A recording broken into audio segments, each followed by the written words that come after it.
আমার নবী মা হারা ইতিম, বাবা হারা ইতিম।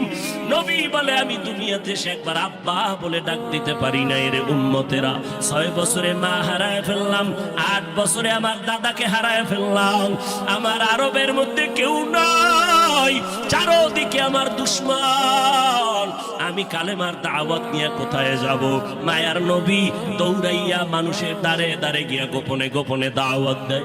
হাঁটতে হাঁটতে হাঁটতে হাঁটতে আমার নবী পাথরওয়ালা জমিন পারাইয়া তায়েফের ময়দানের কিনারায় দাঁড়ায় কয়, তোরা আমারে চিনোনি? আমি মক্কার মুহাম্মদ। আমি এক আল্লাহর দাওয়াত দিয়ে আসছি, গ্রহণ করো।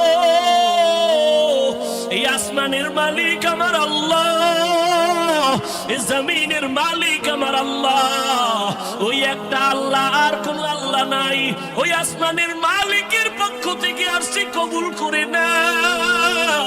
তায়েফের বেঈমানেরা কয়, এটা তো সেই মুহাম্মদ মক্কার পাগল।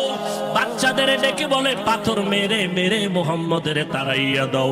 যেই নবীর শরীরের মধ্যে মশামাছি পড়া হারাম, মেঘের খণ্ড ছায়া দেয়, আমার নবী যেন কষ্ট না পায়।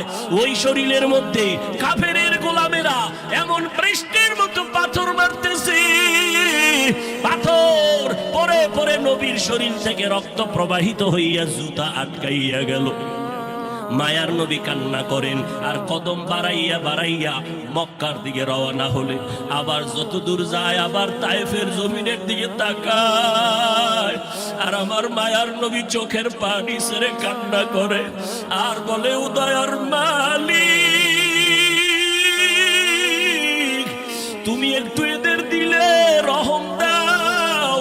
আল্লাহ সাথে সাথে জিবরাইলের পাঠায় দিয়ে কয়, জিবরাইল, আমি আমার নবীর কান্না সইতে পারি না, যাও যাও। মুসা নবী আমার আশিক, ঈসা নবী আমার আশিক, ইব্রাহিম আমার আশিক, আর আমি আল্লাহ নিজে মুহাম্মদের আশিক। আমার নবীর কান্না সইতে পারি না, জলদি করে যাও রে জিবরাইল। নবীর অনুমতি নিয়া তায়েফের জমিন উল্টাইয়া তায়েফের মানুষগুলো ধ্বংস করে দাও।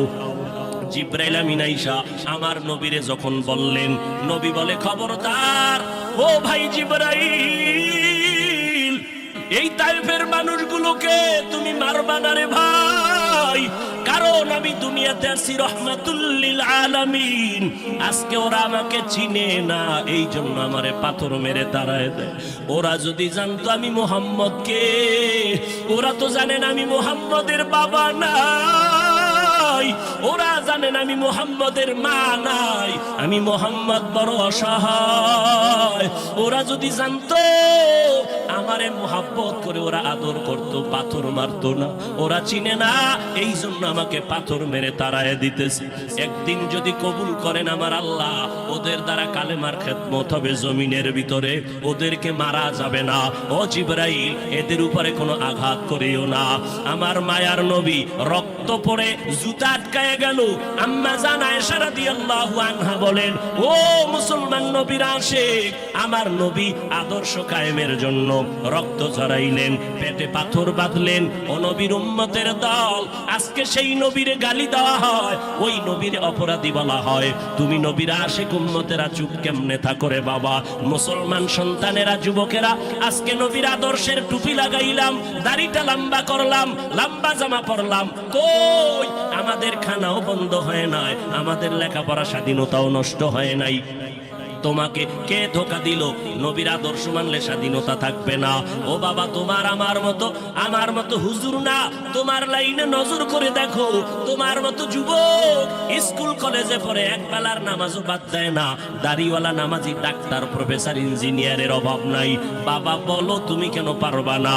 ও আল্লাহর বান্দারা, তোমার আমার মতো যুবক তাকায়া দেখো, ড্রাইভারি করে নামাজ বাদ দেয় না, তুমি কেন পারবা না? তোমার আমার মতো কত ব্যবসায়ী জেনারেল লাইনে পড়েছে, 1 টাকাও হারাম খায় না, এক বেলার নামাজও বাদ দেয় না, কোটি টাকার মালিক, ব্যবসা করে, অভাব নাই, তুমি কেন পারবা না? মনে মনে কি ভাবছো আলেমদের কথা মিথ্যা, আল্লাহর কোরআন মিথ্যা? না রে বাবা না। যদি কোরআন মিথ্যা হইতো, যদি জান্নাত মিথ্যা হইতো, জাহান্নামটা মিথ্যা হইতো। আবু বকরের মতো বান্দা জান্নাতের টিকিট পাইয়া ওই সারা রাত নামাজে দাঁড়াইয়া কাঁদতেন না। মায়ার নবী বলেন, ও আবু বকর কেন কাঁদেন? বলে, হাসরের ময়দানের ভয়ঙ্কর হালাতের কারণে আমি কান্না করতেছি।